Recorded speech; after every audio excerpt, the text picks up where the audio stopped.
Okay, good morning, everyone. How's everyone doing on day 2? All good? Thank you for making it here bright and early for the first session. We're truly appreciative, and hopefully you're not going to give us with a lot of hard questions, okay? All right, so to get us started, first of all, let me introduce myself. My name is Gina Yong. I work in a global partner solutions organization responsible for channel programs. And today I'm joined by my colleagues, Julie Gray, Principal Product Manager from the CNE Products Partner Center Security, and Naj Shahid, Principal Product Manager from the Azure Fraud Prevention Team, who's going to join me today to discuss about our efforts in putting security first. The agenda for today. So I know there are a lot of new announcements here at Ignite, which you heard yesterday. So I definitely encourage you to go and attend those sessions or read the blogs to learn more about the new security solutions available. But for this session, our agenda here today is to discuss the following major points and how it impacts you, our partners. Number one, we're talking about the security landscape, the most recent trends and Microsoft's response to it, a deep dive into how we're enforcing MFA throughout our portals, the latest security capabilities in Partner Center that will help in managing threats, and at the end, we'll have time for Q&A for any questions that you may have, okay? All right, now, if there's anything that I need you to keep in mind for today's session is these 3 key takeaways. What is the current security landscape and how Microsoft responded to it? What can you do to prepare for the upcoming MFA enforcement? What are the latest Partner Center security capabilities and how you can leverage them? So ready? Okay, let's dive in. In the span of just a few years, our world has transformed at an amazing speed. Businesses worldwide have adopted new digital technologies and embraced hybrid work and cloud solutions as the standard. Yet, this digital revolution has uncovered some very unique challenges. By expanding our digital footprints, we created a broader playground for cybercriminals. Our data now spans across a myriad of platforms and locations. The skills to protect such complex environments are not, unfortunately, growing at the same pace. In fact, we have millions of security roles are still being unfulfilled. This creates a cybersecurity gap that threat actors are exploiting. This gap and the challenge that it creates has been growing at an alarming rate. The speed and scale of attacks has become exponential. We are seeing 10 times the increase in identity password attacks, and the number of attackers are growing just as fast. We're also seeing a convergence of activities between nation-state threat actors and normal cybercriminals because the state actors are using the cybercriminals to actually scale. Another area of concern is how, for example, election influencing efforts are ramping up globally. This year, 2 billion people eligible to vote globally are actually being targeted. Now, let's look at the most common tactics used by these threat actors. These tactics often overlap, they're not unique, and are usually combined in the most sophisticated attacks. First one, ransomware. It remains one of the most serious and common concerns. It is mostly exploited through social engineering.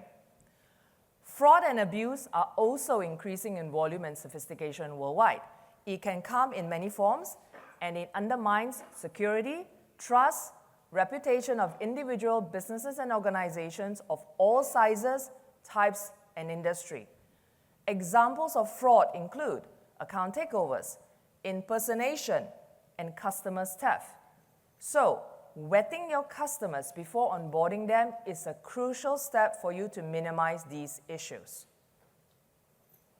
The next one is phishing, a form of social engineering. It is now carried out not just via email, but think about phone calls and even QR codes. It remains a perennial and growing threat. Phishing increased 58% year on year in 2023, and we expect a financial impact of $3.5 billion in 2024. Last but not least, attacks against identities, which are mostly performed as password-based attacks, have actually reached an astonishing number, 7,000 per second.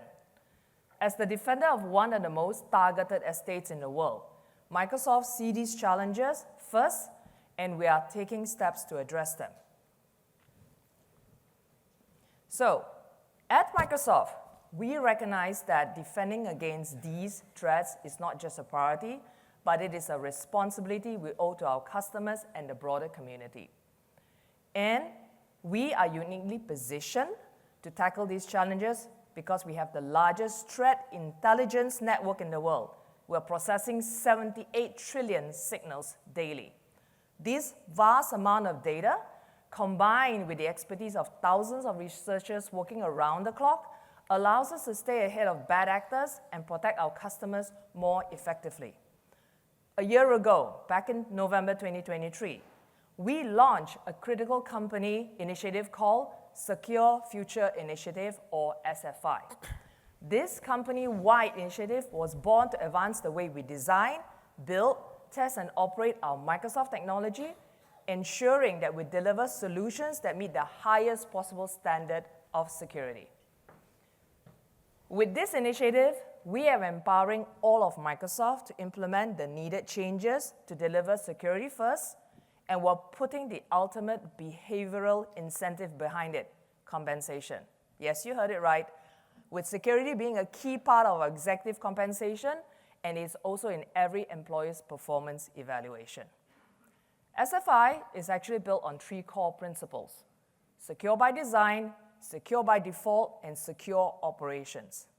These principles guide our efforts to ensure that security is integrated into every aspect of our technology from the ground up. The initiative is not static. It evolves to adapt to the changing threat landscape, ensuring that our products and services remain secure and trustworthy. In the most recent progress report, we highlighted several significant advancements driven by SFI. One of the key updates is the establishment of a new Cybersecurity Governance Council, which includes Deputy Chief Information Security Officers, the CISOs, aligned to the foundational security functions across all our engineering divisions. This council collaborates with the SFI engineering leadership to define and prioritize SFI work and set the future direction. By integrating security in our company's DNA and providing ongoing training through initiatives like the Security Academy, we aim to create a sustainable and durable security culture that continuously evolves to meet new threats. And to secure our communities and our world, we must expand this to our customers and partners. So, to secure our world, we need everyone to do their part. Customers and partners need to step up their effort, as security in the cloud is a shared responsibility. While most of you are surely familiar with security and where to start, I just wanted to be able to show you a prioritized set of best practices that you can apply for yourself or your customers. We start from the ground up, protecting our identities. Attackers don't break in, they log in. Credentials for both individuals and machines are the perimeter of the modern attack surface. Strong identity security can greatly reduce risk exposure, particularly for ransomware attacks. At Microsoft, we made MFA the default, and now we're stepping out our efforts with our customers and partners to do the same. Why? Because MFA, if deployed on all your users, will protect you against 99% of all identity attacks. Remember that, 99%, just by enabling MFA and enforcing it. The next one up, protecting endpoints, including the multiple dimensions of devices in use today, from PCs and mobile devices to network and operational technology. And servers in data centers can limit the repercussions of unauthorized access. Next in this pyramid, is the protection and security of digital assets. Digital assets, whether it is code, traditional data stores, and now generative AI models, are all key components of the modern workloads. Modern workloads deliver the value add to end users who increasingly rely on their integrity and availability. Next, the ability to identify and respond to threats is key to limit lateral movement, contain damage to assets, and deny any persistent attacks. Finally, think about automating your security operations. It allows you to break silos within your organization, build insights, and scale your ability to defend your digital estate. All of this must be accompanied by a robust security culture within every organization to make sure that technology and the human processes go hand in hand. So I've talked a lot today, but I would like to invite Naj to join us to tell us more about our efforts to drive MFA adoption with our customers and partners. Naj? Thank you, Gina.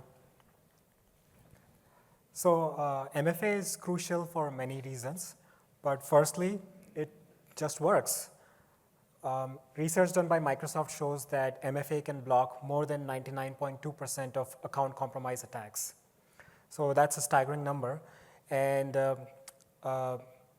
as you know, MFA adds an additional friction for threat actors.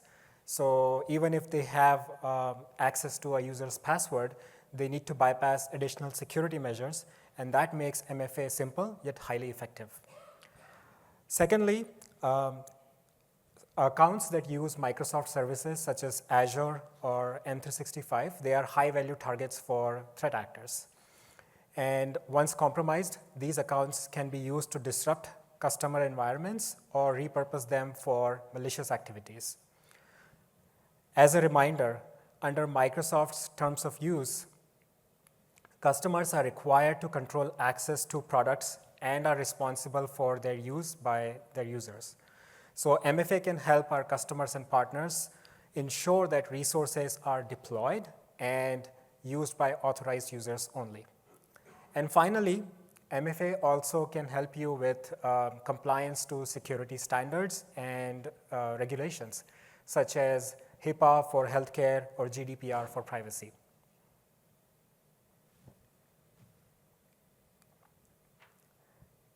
So next, I want to talk about what Microsoft is doing for driving MFA adoption across our platforms and applications. So we are rolling out our MFA enforcement in 2 phases. Phase 1 has actually started last month. And in that phase, we are now requiring MFA for access to Azure Portal, Entra Admin Center, and Intune Admin Center. Then going forward in 2025, we will start phase 2 with enforcement of MFA for the Microsoft 365 Admin Center in February 2025. There was a recent blog post announcing that particular enforcement, which was sent to all customers and partners.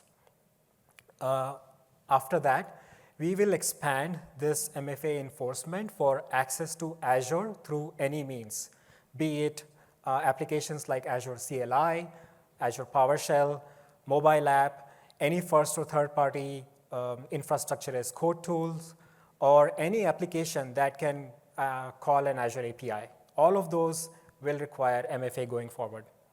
I also want to touch on the accounts aspect here.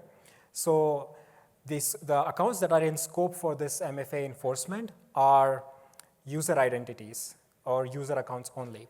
And I want to remind everyone that break glass accounts, also known as emergency access accounts, which are used by a lot of our customers, are also user accounts. So those accounts will also need multi-factor authentication once this enforcement rolls out.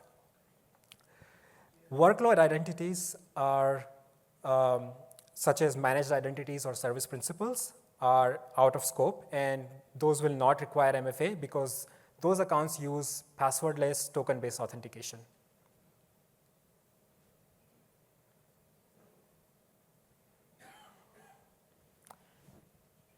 Sorry. good questions. What can partners and customers actually do right now while waiting for that to happen?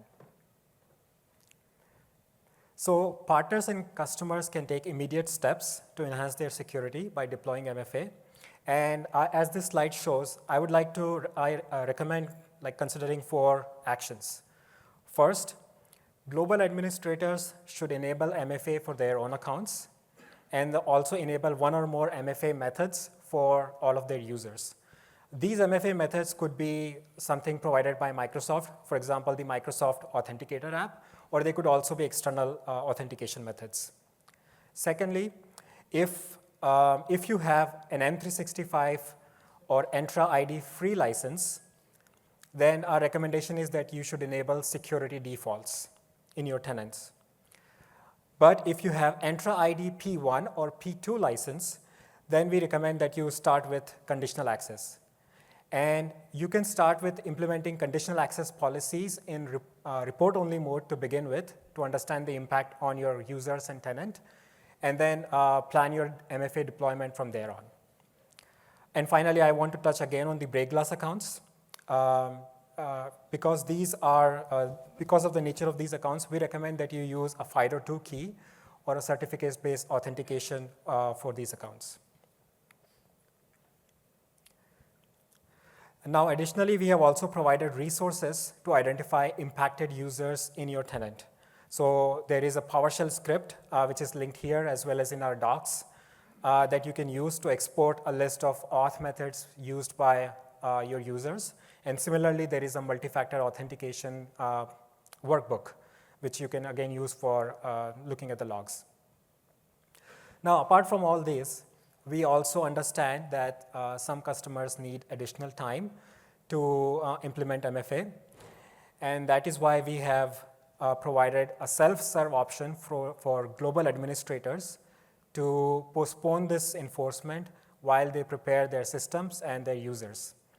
So utilizing this option through Azure Portal will postpone the start date of the MFA enforcement to March of 2025, March 15th of 2025.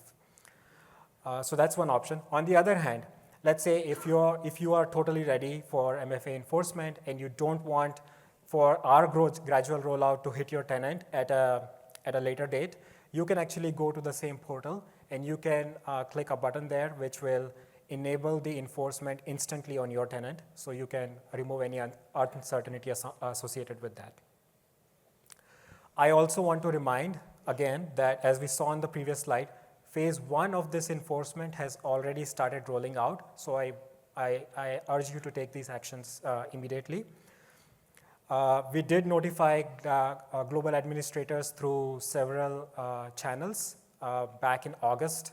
So we sent out emails, service health notifications, notifications in the portal,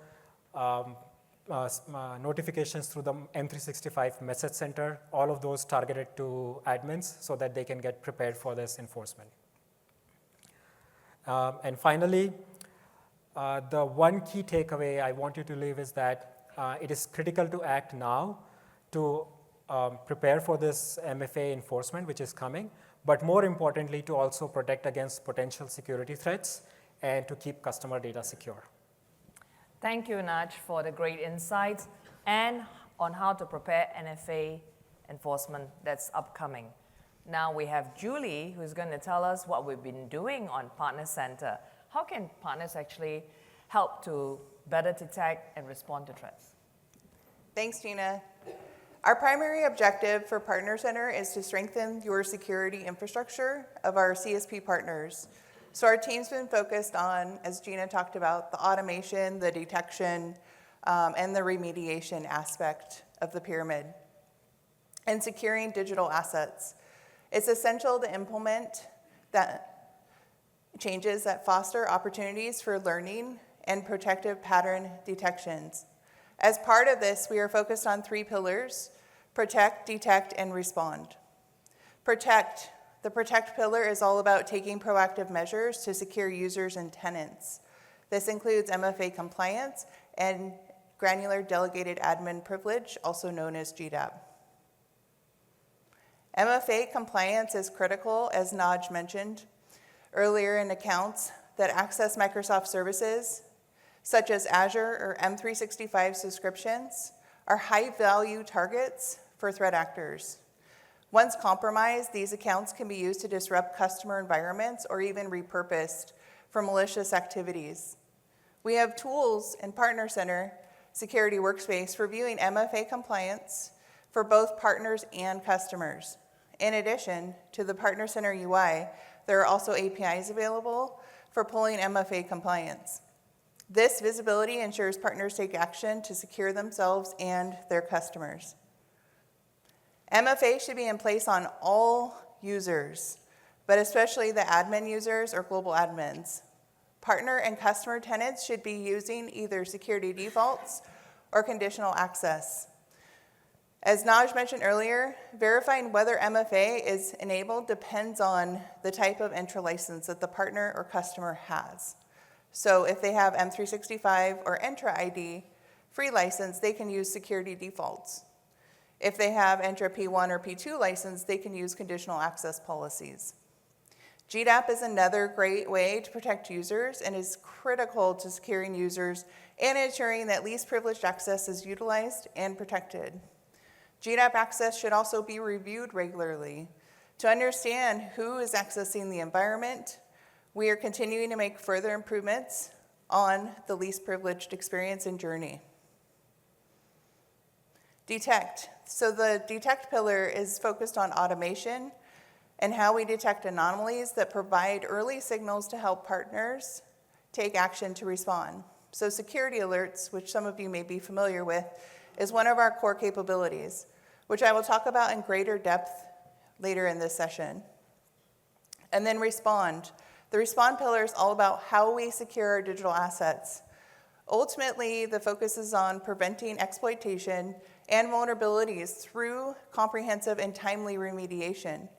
A key capability available to partners today is the Security Workspace within Partner Center. It provides visibility into the possible threats and security posture status. Thank you, Julie. That is actually a good, clear overview of the security capabilities on the platform. Now, tell us a little bit more about how partners can leverage security alerts. Happy to. Glad to expand more on how partners can leverage security alerts. Security alerts are focused on suspicious operations, crypto mining, and Azure anomaly consumption. It offers a proactive approach to threat detection by utilizing email notifications, dashboards, APIs, and webhooks. Email notifications, admin agents today are sent these by default. However, we recently rolled out 2 new security roles, security admin and security reader. And we also have security contacts. So we highly encourage all partners to have a security contact. All of these combined will be automatically sent the communications by design. But you can also self-service. Security Alerts Dashboard in Partner Center provides a view of the alert actions that need to be taken, including alert type, average time to respond, resolve and unresolved alerts, along with details on the alert type. Security Alerts API is another way that you can use security alerts. And we've seen many, many partners have huge success with this in taking these alerts and building their own dashboards. And then last but not least, Security Alerts webhook notifications. CSP partners can self-subscribe to get security alerts sent to them. What makes security alerts such a powerhouse is that you can act on alerts which help us train our model. So any of the feedback you provide us will help us in the future. We always strive to send high confidence alerts that can be actioned, so your feedback is highly valuable. You know what piqued my interest? Security Workspace. What's that? Security Workspace, this is probably my favorite part of our security journey that we've had. It really serves as a centralized platform for CSP partners to evaluate their security posture. And it offers several notable benefits, including centralized management, so you can aggregate all your security information, facilitating easier management and prompt resolution of issues. You can also look at your enhanced security posture So you saw yesterday that there was the graph piece presented. This is similar where you can go look and take proactive steps to identify vulnerabilities and take proactive measures specific to Partner Center. And then effort prioritization, it also highlights areas requiring attention so you can prioritize and ensure that partners can concentrate efforts effectively. And then we also provide educational resources, and so this comes in the form of educational best practices, documentation related to security, keeping partners updated on the latest protocols. And then security alerts supports detection of anomalies, thereby reducing potential damages from breaches. And last but not least, MFA compliance visibility. Multi-factor authentication is crucial for securing users and tenants, and the workspace offers visibility into both. So by utilizing these features, CSP partners can ensure a more secure IT environment, protecting operations and client data against evolving cyber threats. And as a reminder, your security team should deploy the 2 new custom roles within the security workspace, security reader and security admin. These roles can be used in the security workspace instead of admin agent, which is pushing you towards that least privilege motion. Additionally, the security workspace is API compatible, integrating seamlessly with APIs and providing a streamlined path to building your own dashboard. So we have APIs for both your security posture and MFA. Here's a just quick walkthrough. So you can find the overview page on the home page of Partner Center. So it has its own tile. It's labeled Security Workspace. The overview page provides users with top actions required. So it's basically a one-stop shop, single pane of glass, so you can see what you need to go after first. And then users can navigate directly to security requirements, Partner Center Secure Score to track security posture. You can also navigate and act on security alerts as well as partner MFA statistics and customer MFA statistics. As you can see, this provides CSP partners with a one-stop shop for security needs. Next, let's talk about actions required. So these top actions are what I would love for you to take away today. Partners should take action to enable MFA policies, whether it's security defaults or conditional access policies. This should be done at the tenant level. Move to least privileged, assign suitable security roles, and regularly review your user access for GDAP. Even if you're using default GDAP roles, we highly encourage you still have a user access review process. I would also encourage you to review and improve your tenant security posture. So anything that you can do, ensuring your admins are covered with MFA. And then last but not least, ensure that you have security contacts identified in Partner Center, because if we need to get a hold of you, it's always convenient to have that. And then adopt the security admin or reader roles within Partner Center and shift away from using admin agent. What's next from us? You can expect in the coming months that we're going to expand our signals. So we're looking at other signals broader than Azure. We're also expanding on least privilege, driving towards that, more tooling, and then AI Assist will also be coming within the security workspace to help protect, detect, and respond quickly. Thanks, everyone. Back to you, Gina. Thank you, Julie, for the comprehensive overview of the security capabilities that we have for partners. That includes the security alerts, security workspace. It is clear that these tools are instrumental in enhancing your abilities to be able to manage and mitigate security threats effectively. As Julie mentioned, there are several critical actions that partner must take to ensure that their security posture is robust. As we wrap up, I would like to share our call to actions, right? Please learn about the security landscape and our response by Microsoft. You can go and read the latest digital defense report and then the SFI update. You can always go there and look at all updated reporting. Prepare for the MFA enforcement by enabling MFA. Please make sure you do it. Like I said, 99.2%, you are going to be successful if you actually enable it to prevent it. Then you think about how you want to adopt the latest Partner Center security feature. We have teams of people, we have resources, we have published out there to help you get secure. So if you need help, please let us know. So thanks for all your attention so far. I know we had a lot of information that we have thrown at you. So right now, we want to be able to open up the floor for any Q&A. We'll be here, Julie and Nudge, to be able to respond as much as we can. So who's going to be the brave soul to come up? We have the mics up here. By the way, it's hard for us to see you. It is. Thank you. Thank you. Morning. Thanks for this information. With the enhanced security features in the security dashboard, does it allow our customers to also see how they may be using other third-party security, kind of like the... Like MFA, third party?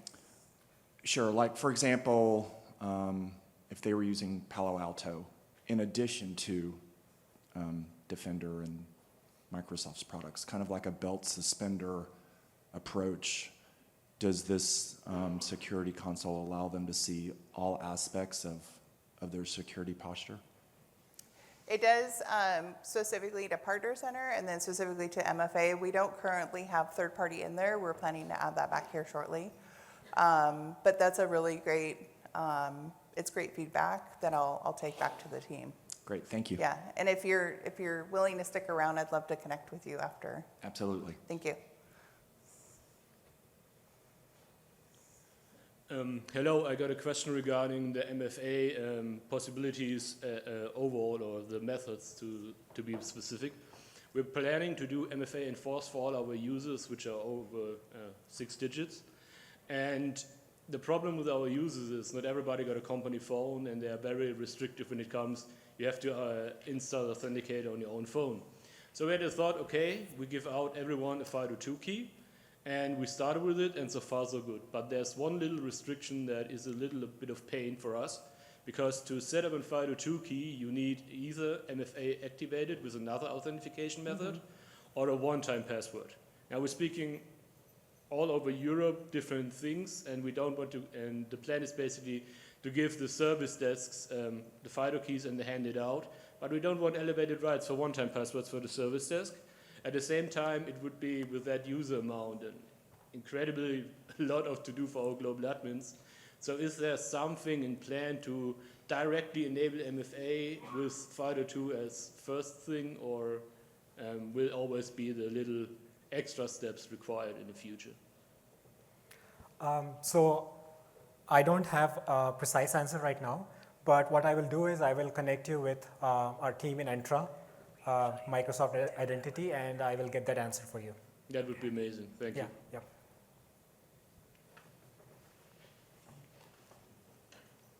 Ooh, she has a notebook. Lots of notes. That'll go in. No worries, bring it on. A quick question with the mandatory MFA, does it have to be Microsoft MFA, or if a customer is using a third party, can they use a third party? They can absolutely use the third-party application for doing the MFA. As you know, we have recently launched the external authentication methods. It's in public preview right now, but it allows you to federate with many different MFA providers. Okay, so they could, as an admin, not use Microsoft and Correct. use the third party. Thank you. I will say with like the third party, if you're going to be using GDAP, we recommend that you federate with our MFA. Okay. So I do want to add that small piece in there. Thank you. Yeah. Any other questions? You guys are easy on us. Yeah, I know.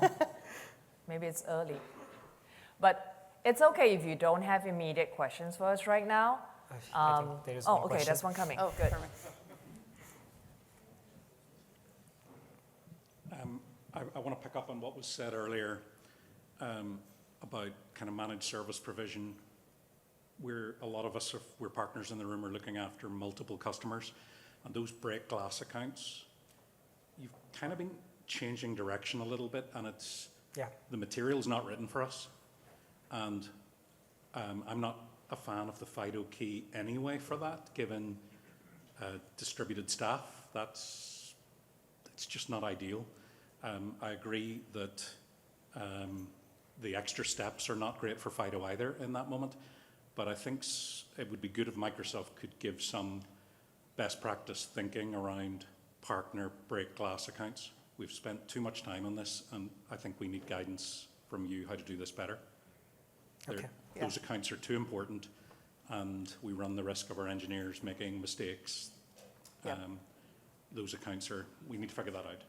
Yeah, that is great feedback. I think we Yeah. should definitely take Yeah. it. Yeah. Yep. Thank you. Thank you. I'll follow up on that. Anything else? I mean, it doesn't have to be a questions. If there are recommendations on how we can do Yeah. better, let us know. We're here to listen. I think the biggest challenge all of us recognize with cybersecurity threats is it's evolving, and it's evolving very quickly. So we all have to be partnering together. Like I said, it's a shared responsibility on how to address it, and we look forward to partnering with all of you. And that's our commitment from Microsoft. Yeah, thank you all. Thank you. Thank you. Thank you for coming.